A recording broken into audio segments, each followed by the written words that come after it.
Hello and welcome. I'm Kriti Mehta and you're watching the World Report on NewsX World. Let's start with a look at the top headlines this hour. European Union reaches a deal to provide Ukraine with 90 billion euros for 2026 to 27 after failing to agree on using frozen Russian assets to reconstruct the war-torn nation. U.S. Attorney Leah Foley says a suspected Brown University shooter was responsible for killing of an MIT professor at his Massachusetts home this week. Australian Prime Minister announces national buyback plan for firearms in a bid to get more guns off the streets in Bondi Beach shooting attack aftermath. Albanese said the scheme would buy surplus, newly banned and illegal firearms. Fresh images released from Epstein's estate by U.S. House Democrats. Images show high-profile figures including Bill Gates, Noam Chomsky, Woody Allen and Steve Bannon. Also reveal island plans and more. Japan's central bank hikes interest rates 2.75%, making it the highest level since 1995. A rate hike is likely to strengthen the yen against the dollar and contain inflation.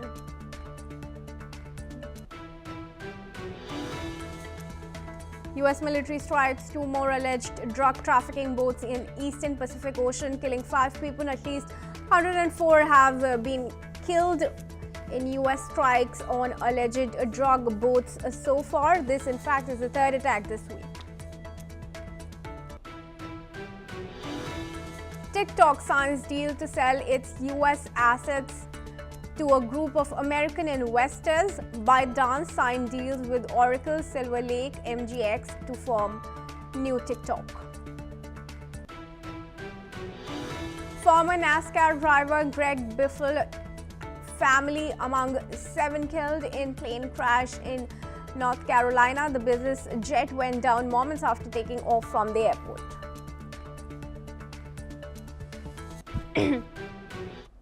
And viewers, let's start with the top focus. European Union leaders have finally agreed upon a deal which is to give Ukraine a loan of about 90 billion euros. This comes as they fail to make a safe decision on how to use the frozen Russian assets. According to the European Union leaders, this deal would help Ukraine meet its military and economic needs for the next 2 years. European Union chief Antonio Costa has shared in a social media post on X that the European Union leaders were committed in finalizing a deal for Ukraine aid that they have delivered by agreeing on a loan which is to be blocked by the European Union bloc's common budget. Earlier, Ukrainian President Volodymyr Zelensky had urged European Union leaders to use the whole 200 billion euros of frozen Russian assets. But Belgium, which holds the vast bulk of these assets, resisted and further demanded complete guarantees on sharing liabilities in case it gets sued by Russia. In a related development, German Chancellor Friedrich Merz has said that the final decision on the Ukraine loan sends a clear signal to Russia. Let's listen in. Heute haben wir beschlossen, dass die Finanzierung über mehrere Jahre hinweg garantiert wird, so wie ich es im Oktober des Jahres auch gefordert habe. Diese mehrjährige Perspektive ist entscheidend, um das Überleben der Ukraine zu sichern, aber auch um ein unmissverständliches Signal an Moskau zu setzen. Moreover, the French President Emmanuel Macron has said the European and Ukrainian delegates to re-engage with the Russian President Vladimir Putin to find a proper framework to come to peace settlement. Let's listen in. Je pense qu'il va redevenir utile de parler à Vladimir Poutine, oui. De toute façon, je constate qu'il y a des gens qui parlent à Vladimir Poutine. Donc, je pense que nous, Européens et Ukrainiens, on a intérêt à trouver le cadre pour réengager cette discussion en bonne et due forme. Sinon, on discute entre nous avec des négociateurs qui vont seuls discuter avec les Russes. Ce n'est pas optimal. And now let's welcome Irina Sukerman, who's a senior journalist, to join us in this discussion. She joins us from New York. Thank you, Irina, for joining us here at NewsX World. Irina, finally, a plan to reconstruct a war-torn Ukraine, but instead of using the Russian assets, of course, Europe now deciding to loan the amount to Ukraine. But is Ukraine in a capacity to repay that loan anytime soon? Probably not. Still, it's a significant political signal, despite the fact that it's demonstrating a very deep structural limit to Europe's approach to long-term war financing. It allows the EU leaders to project unity and resolve when the battlefield pressures and donor fatigue are growing, and reinforces the message that Europe intends to remain Ukraine's primary economic backstop, regardless of shifting political winds elsewhere. But unfortunately, it also represents a compromise born of constraint rather than ambition. While the headline figure appears substantial, it actually falls well short of the scale that would be unlocked by fully leveraging the frozen Russian sovereign assets. Several EU member states acted as spoilers and claimed that they are afraid of setting legal precedents that could undermine confidence in European financial systems or expose them to future retaliation. The result, of course, is that the funding structure now relies on complex borrowing mechanisms rather than direct asset seizure. So, Chancellor Merz is framing this aid as a clear signal to Putin, but most of his messaging is actually more to the European audiences than to Moscow, to reassure voters and markets that Europe is not retreating under pressure.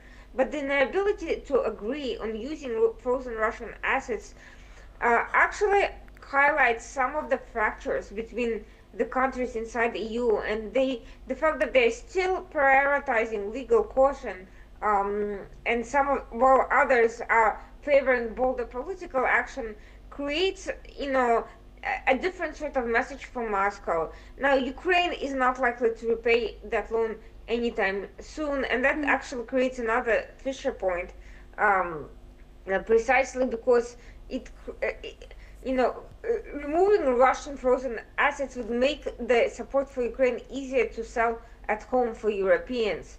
So this tension is continuing to shape EU policy, and the fact that there is no consensus actually reflects very, very differing threat perceptions across Europe. You have countries that are far less affected by the war, that are more reluctant to do this, and then the countries that are direct stakeholders and are being increasingly affected by the drone incursions and other sabotage and hybrid war activities by Russia. So we are seeing a very complex picture here.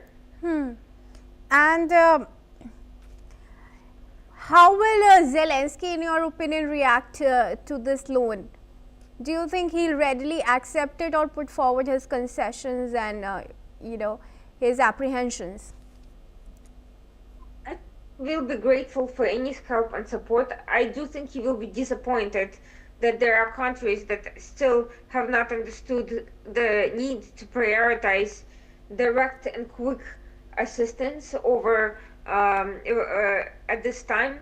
But I also think that he will keep working at this issue and not give up, and perhaps come away at some point with both. I think if the situation continues developing as it does, with Russia increasingly exporting hybrid warfare all over Europe and not just to Ukraine, I think that the resolve of these countries will be gathered much more quickly if this situation continues. And I do think more and more countries will become affected by these activities. I think eventually they may be forced to reconsider their priorities. All right. Thank you, Irina, for joining us and sharing your opinion on that. And we now move on, viewers. US President Donald Trump has asked Ukraine to move quickly on a peace settlement deal to end its ongoing Russia war. Let's listen in.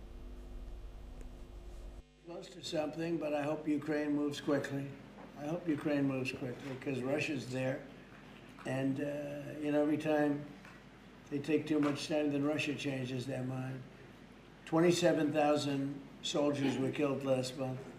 This is because of the animosity, the hatred. It's a little bit more difficult than we thought, but there's a chance we can get this done maybe soon.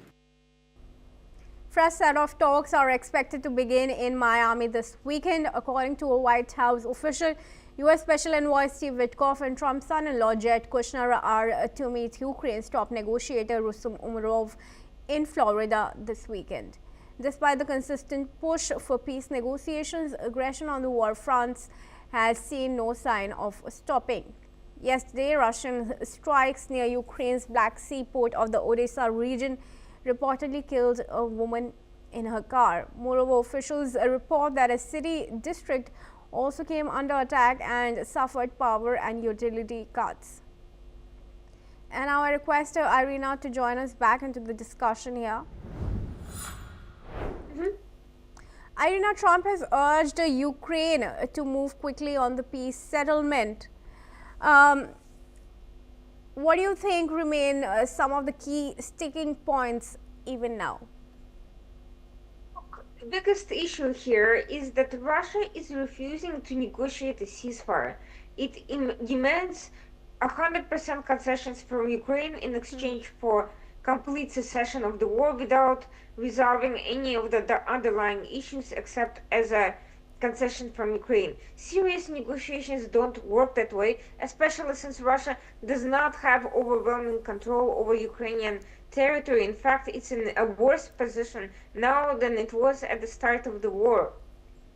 At the same time, it refuses to cease violent activity aimed at civilians, essentially terrorizing civilians, while the negotiations are taking place, which is a sign of exceptionally bad faith. The fact that Trump is allowing Russia to continue in that manner seems that he is more desperate for a diplomatic optics than a serious and final and lasting peace, because unless there is accountability, unless there are mechanisms in place to prevent Russia from continuing aggression aimed at Ukrainian civilians, or for that matter other countries in Europe, anything that the parties would agree to at this point would be only a temporary pause and a signal encouraging rather than discouraging aggression, because US will not back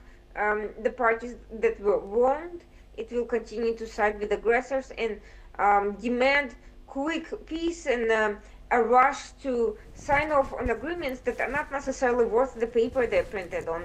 We've seen Russia violate agreements time after time.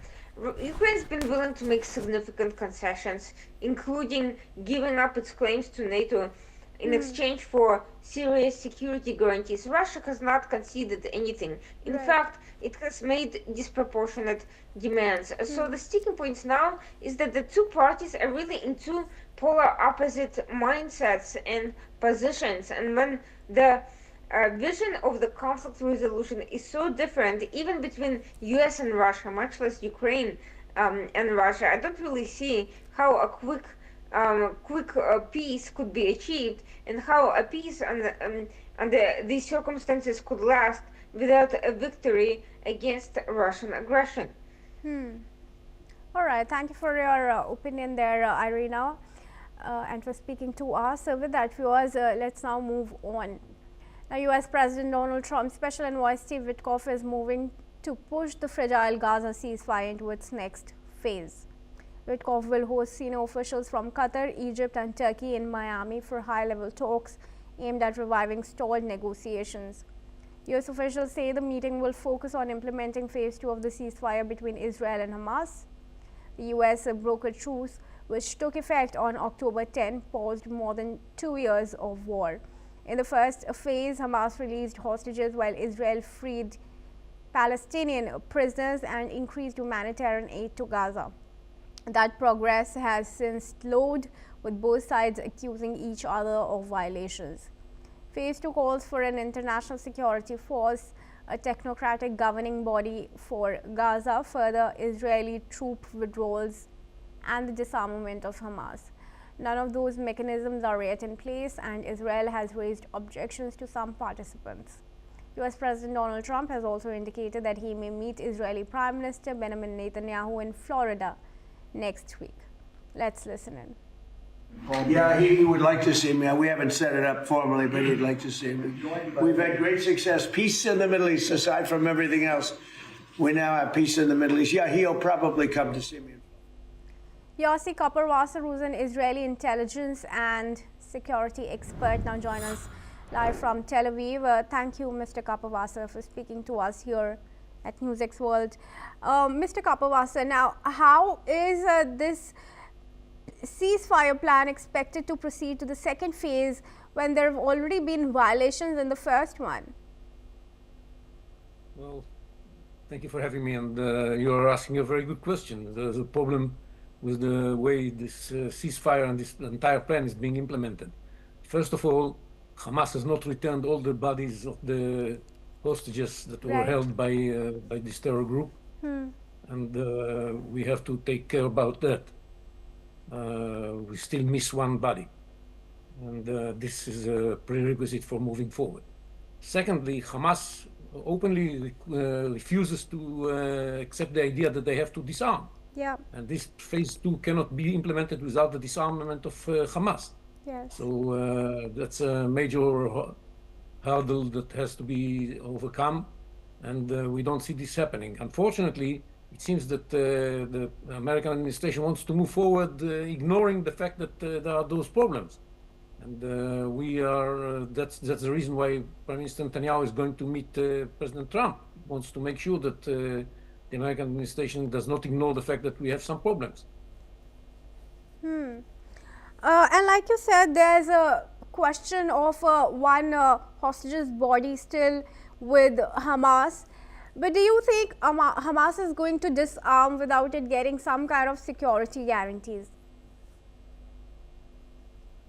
Hamas is not going to disarm whether they get security guarantees and whether they don't get security guarantees. They are not willing to disarm under any conditions. Correct. It's, the plan speaks about security guarantees. Those who are going to be disarmed are going to be allowed to live safely or to stay in Gaza Strip safely without any reason to worry about if they disarm. But they refuse to disarm because they don't want to give up the control of the Gaza Strip, because they understand that if they give up the control of the Gaza Strip, it means that the 7th of October horrible attack is going to go down in Palestinian history as a terrible mistake that charged them with a heavy price. And this is why they refuse to disarm. This commitment to destroying Israel by using military means is the raison d'etre of this organization. So it's very difficult to convince them to disarm. And that's the problem, not security guarantees. They have the security guarantees. This is not the problem. All right. And what do you expect to be some of the key points that will be discussed in talks in Miami this weekend? Well, I think that what the Turkish foreign minister that's going to participate and the Qatari prime minister who's going to be there are going to try to convince Witkoff, the envoy of President Trump, is to move forward without disarming Hamas. And this is going to be, of course, totally unacceptable from an Israeli point of view. And we are heading into a collision because the so-called mediators from Turkey and Qatar are actually working on behalf of Hamas. They are not working in order to get a ceasefire and to move forward to stage 2 and disarm Hamas. They are working on behalf of Hamas. And they gave commitment to President Trump when the plan was thought of, that they will bring about the disarmament of Hamas. They never meant to actually implement this commitment. And now is the time to pay, and they are not willing to pay. And they come up with all kinds of excuses that make no sense. And we have to wait and see if Witkoff is going to be able to convince them to go and do what is expected of them and convince Hamas to disarm. Mr. Kapurwasa, now a crucial aspect of the second phase of ceasefire is to have an international stabilization force. talk to us about what the constituents of this stabilization force is going to be and what kind of reaction then Hamas will take once this is constituted and instituted. Well, there is a problem with forming this international stabilization force because they are not willing to do what needs to be done in disarming Hamas. They are ready to deploy only in the areas where Hamas is not present anymore, which means they are ready to deploy in the areas under Israeli control. They are not willing to face Hamas. And that's why we need to disarm Hamas before the ISF is present in Gaza. And there was a meeting of the countries that are supposed to take part in this force in Doha a couple of days ago, and nothing came out of that because they are refusing to commit to the force before they know that either Hamas is disarming and they can enter Gaza without facing Hamas, or that they deploy only in the areas under Israeli control. This contribution of their force is going to be very limited. Mr. Kapawasa, would you say that other countries would be okay with sending their troops to Hamas, to Gaza to fight that war? No. To join this ISF, I'm sure there's going to be resistance coming in from other nations as well.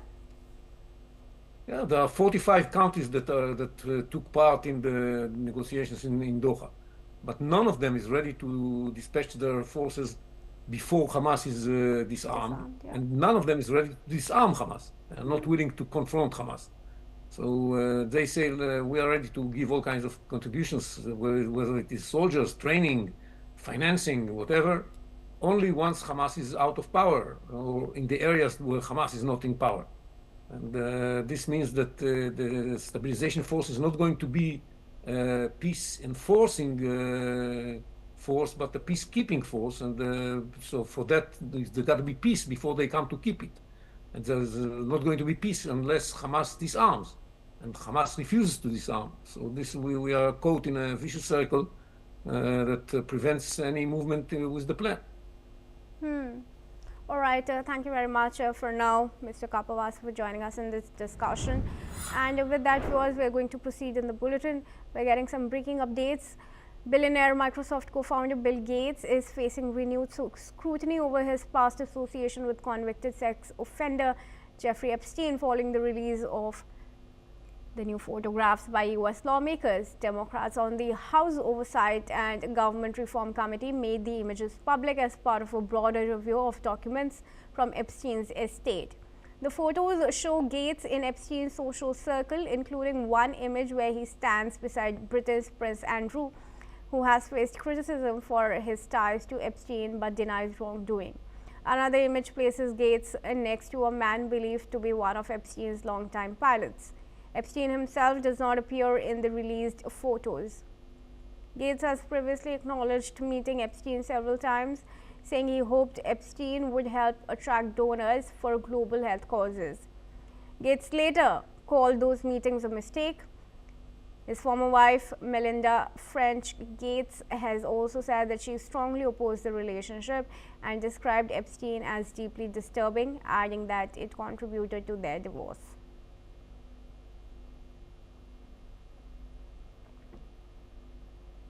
And now we move on, viewers, to some news from Asia. Taiwan's Ministry of National Defense has stated that it has detected 7 Chinese military aircraft and 11 naval vessels operating around its territorial waters. Taiwan has said that it has monitored the situation and will respond soon. Earlier, the Ministry of National Defense has detected 40 Chinese military aircraft and 8 naval vessels around Taiwan. However, 26 out of the 40 aircraft have crossed the median line and entered Taiwan's northern, central, southwestern and eastern ADIS. Meanwhile, China has assigned 2 to 4 individuals specializing in Taiwan issues to its embassies in various democratic nations to observe and intimidate Taiwanese actions that the host countries are unlikely to accept. And I request Andrew K.P. Leong, who is an independent China strategist, to join us from Hong Kong here. Thank you, Mr. Leong, for joining us in this discussion. Mr. Leong, would you say that China will now claim that these vessels and aircraft there are only part of a routine exercise and not one to circumvent Taiwan? Well, the most recent doubling down of the projection of China's military power across the Taiwan Strait is a response to evolving dynamics in the theater. The most recent dynamic is the release of the national security strategy by the United States. That strategy released about a couple of days ago or less than a week ago stresses the continuing importance of the Asia-Pacific theater to the United States confrontation with China, doubling down on the first island chain, and then strengthening the U.S. forces in the theater, and also strengthening Americans' military allies with Japan, with the South Korea, with Australia, with Philippines. You could look at the whole Asia-Pacific theater. That's a very strong lines of encirclement of China.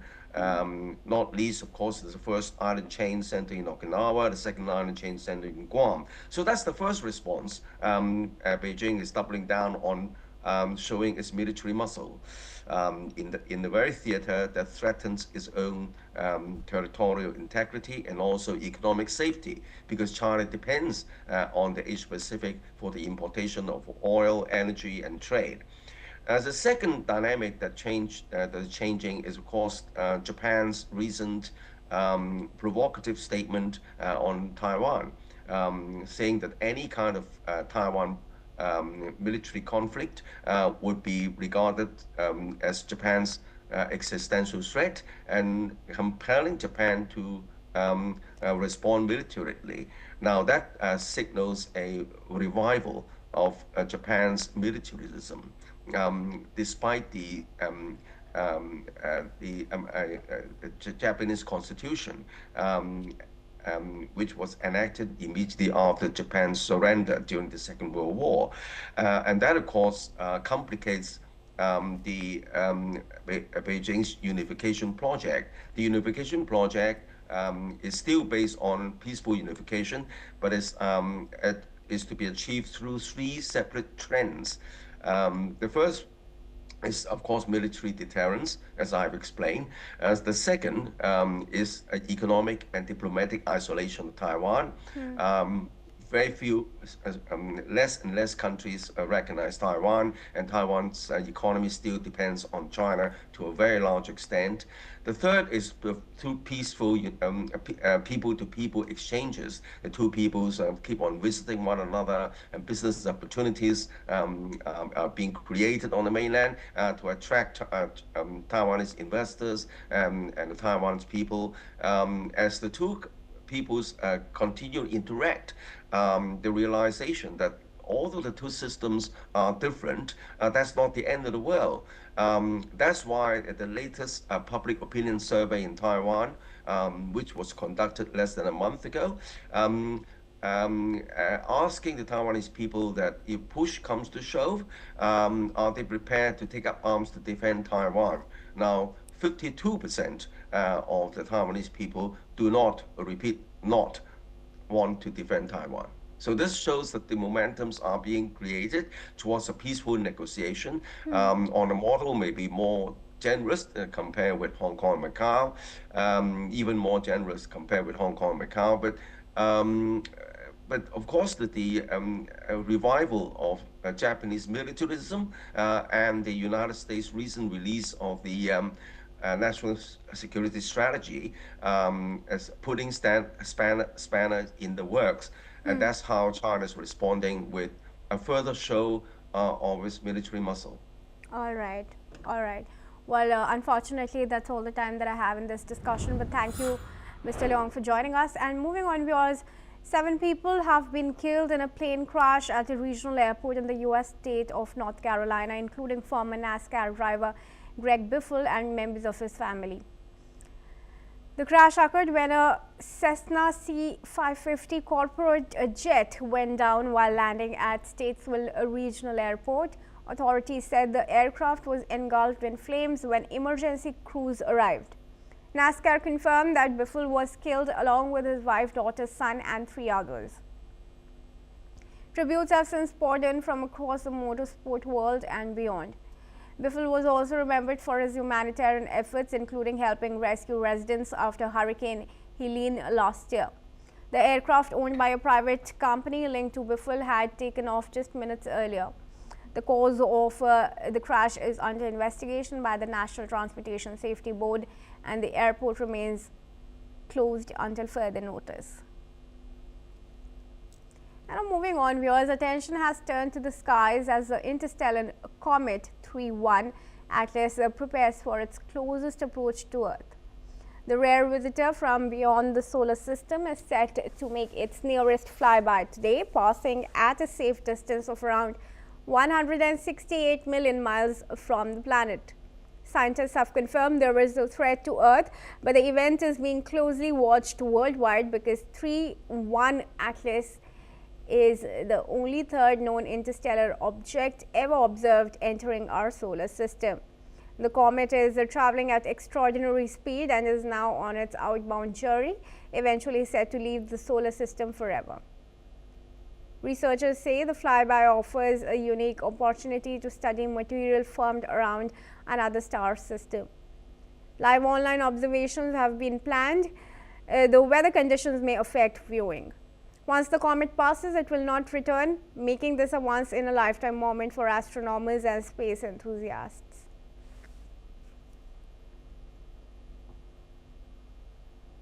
That's all we have time for. Keep watching NewsX World for more updates from around the world.